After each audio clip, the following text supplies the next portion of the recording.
কসবাকাণ্ডের পর 30 জুন থেকে বন্ধ হয়ে গিয়েছিল দক্ষিণ কলকাতা ল কলেজ ক্যাম্পাস। দীর্ঘ টালবাহানার পর সোমবার থেকে খুলে গেল কলেজের গেট। তার আগে রবিবার দুপুরে মাত্র 15 মিনিটের জন্য অনলাইনে একটি মিটিং করা হয়েছিল।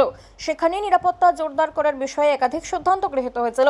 মিটিংয়ের আয়োজক ছিলেন কলেজের বিতর্কিত ভাইস প্রিন্সিপাল নয়না চট্টোপাধ্যায়, যার সঙ্গে অভিযুক্ত মনোজিৎ মিশ্রের সুসম্পর্কের কথা এবং তাকে আশ্রয় দেওয়ার অভিযোগ উঠেছে। রবিবার 15 মিনিটের অনলাইন বৈঠকে নয়না বেশ কিছু সিদ্ধান্তের কথা জানিয়েছেন শিক্ষক এবং শিক্ষাকর্মীদের। সোমবার কলেজ চলল সকাল 8টা থেকে দুপুর 2টো পর্যন্ত।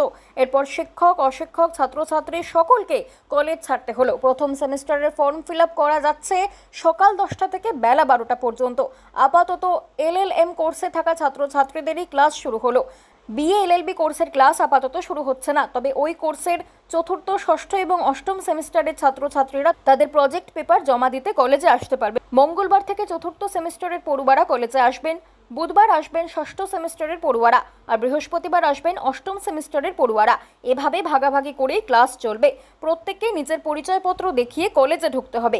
বহিরাগতদের প্রবেশে নিষেধাজ্ঞা জারি করা হয়েছে আপাতত। পুলিশি নিরাপত্তার ঘেরাটোপের মধ্যে দিয়েই কলেজ শুরু হলো।